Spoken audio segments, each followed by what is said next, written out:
Achoa University. 자, 매뉴팩처링이라고 하기도 하고 프로덕션이라고 하기도 하죠.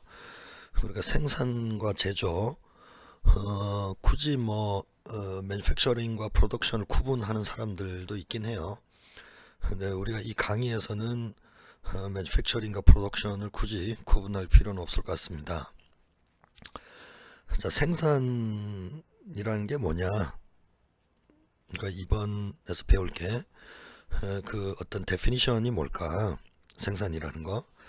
그냥 얼핏 생각하면은 이제 우리가 재료, 머티리얼도 있고요. 그 어떤 장비도 있고, 사람의 노동력도 있고, 이런 것들을 적절히 활용을 해서 어떤 편익을 주는 제품을 만들어내는 걸 의미를 하죠. 그래서 그러한 정의를 살펴를 보고, 그리고 우리가 그 생산 혹은 매니팩처링에서 일반적으로 많이 사용되는 재료들이 어떤 게 있는가? 얼핏 생각해봐도 금속 재료, 금속 재료에 철도 있고 비철 금속도 있고요. 그리고 플라스틱도 있을 테고 여러 가지 재료들이 있겠죠. 물론 우리가 이제 재료공학이나 재료를 전공하는 사람들은 아니지만 생산 쪽에서는 이제 어떠한 재료가 있고 그 재료별로 어떠한 특징들이 있는지는 한 번쯤은 공부하고 넘어갈 필요가 있다라는 것이고요. 그리고 공법 이야기를 합니다. 그 매니팩처링 프로세스인데 만드는 방법이 굉장히 여러 가지가 있을 수 있는 거죠. 그래서 어떠한 공법들이 있는지, 그리고 이런 공법들은 매니팩처링 프로세스는 항상 그 시대의 기술의 정도에 따라서 늘 발전을 합니다.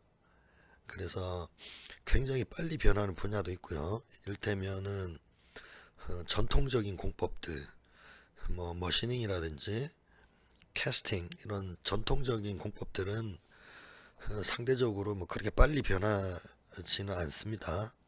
근데 이제 예를 들어 반도체 생산 공법이라든지 이런 부분들은 굉장히 빨리 변하죠. 새로운 방식의 에칭이라든지 신공법들이 계속해서 개발돼서 나오기 때문에 변화가 빠른 분야도 있다라는 거고요.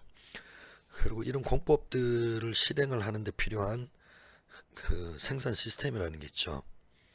우리가 공장이라고 부르고 그걸 프로덕션 시스템 혹은 팩토리라고 부르는 것이고요.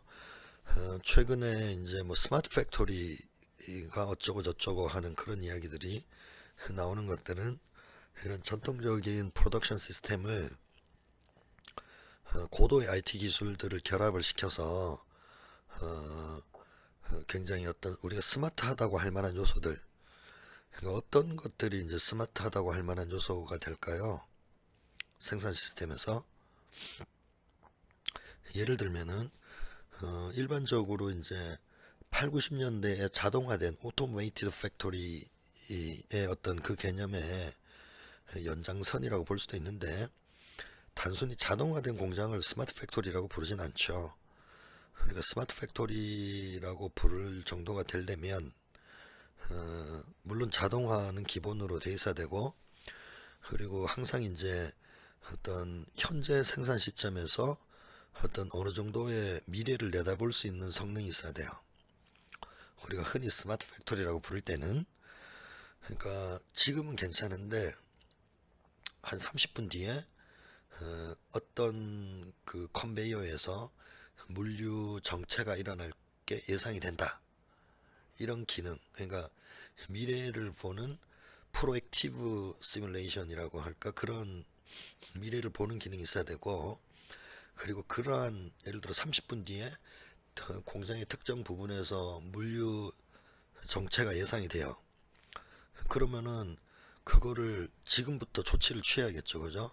30분 뒤가 되면 이미 늦으니까.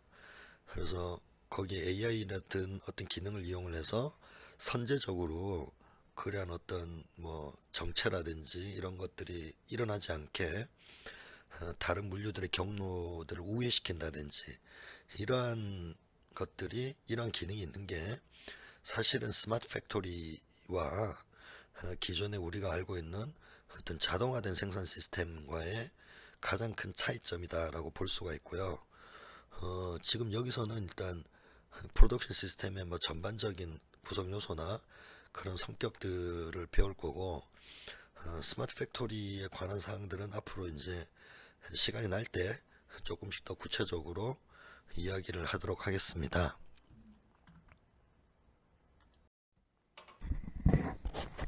근데 제조 그 생산이 왜 중요하냐? 그걸 좀 살펴보면요. 일단 기술적으로 테크놀로지컬리 중요하고, 그 다음에 경제적으로도 이코노미컬리도 중요하고, 그리고 역사적으로 살펴봐도 히스토리컬리 중요하다는 얘기인데요. 사실 뭐 제조가 중요합니다 그러면은 요즘은 누구나 그 사실을 그냥 당연하게 받아들이죠. 역사적으로 보면 이제 처음에 이제 석기 시대가 있었을 거 아니에요. 석기 시대에서 이제 도구를 쓰면서 날카로운 돌 같은 걸로 이제 창도 만들고 화살도 만들고. 근데 이거를 만들고 난 다음에 비약적으로 이제 그 전투력이랄까 뭐 생산력이 향상이 되겠죠. 이게 없었던 때에 비하면 짐승도 더 많이 잡을 수가 있고 사냥하는 데도 유리하고, 그리고 이제 뭐 다른 뭐 부족이나 뭐 이렇게 전쟁할 때도 훨씬 더 유리했겠죠. 이러다가 어느 날 갑자기 누군가 갑자기 청동기를 발견합니다. 그래서 돌 섞인 금속을 녹였더니 쇳물이 나오는 걸 알게 되고, 그 청동기로 무기를 만들었더니 이건 뭐 완전히 새로운 지평이죠. 그래서 더 많이 이제 힘이 센 제국을 건설할 수 있게 되는 거죠. 그 전에는 없었던 새로운 거니까. 그러다 철기가 나오고요. 철기가 나오면은 또 청동기는 이제 강도나 그런 면에서 비교가 안 되죠. 철에 비해서는. 그래서 역사적으로도 보면은 매니팩처링이라는 게 국가로 보면은 국가의 국력을 100% 좌우를 하는 거고요. 만약에 이 능력이 약하면 그냥 이제 정복당하는 거죠. 그리고 이제 또 다른 예로 보면은 지금 유럽연합에 독일 유럽연합이 이제 뭐 있는데 거기서 가장 그 목소리가 큰 나라가 어떤 나라죠? 제일 그 유럽연합에서 이제 항상 의견이나 이런 거에서 중요한 결정을 할 때 가장 목소리가 큰 나라가 독일입니다. 그죠? 왜 그럴까요?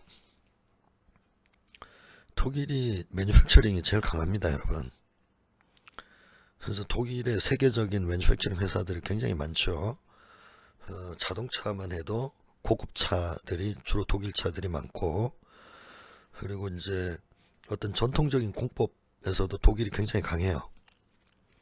그게 사실 문화적으로도 좀 찾아보면은 독일에서는 그 숙련된 장인, 제조 분야에 숙련된 장인을 존경하는 문화가 있습니다. 마치 일본에서 이제 그 만화가를 존경하는 문화가 있거든요. 일본에. 그거랑 비슷하게 독일에서는 매니팩처링 분야에 숙련된 장인, 마이스터라 그러죠. 그런 사람들을 사회적으로 존경하는 분위기가 저변에 깔려 있어요. 우리나라는 그런 분위기가 있나요? 없지는 않죠. 누가 이제 뭐 기술적으로 뭐 굉장히 뛰어나다,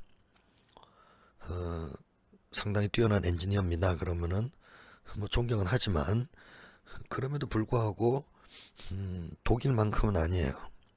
우리는 아직까지도 매니팩처링이나 엔지니어링 쪽을 어떤 독일 수준으로 이제 그런 사회적으로 인정하는 분위기는 아니고, 사실은 독일은 분위기가 그렇다 보니까 사람들의 젊은이들의 관심사가 자연스럽게 더 뛰어난 장인이 되고 싶다, 이런 쪽으로 목표를 가지고 있는 젊은이들이 많아지고, 그러다 보니까 발전하게 되고. 독일이 어떤 나라예요? 뭐 좋은 건 아니지만 세계대전을 두 번 일으킨 나라입니다.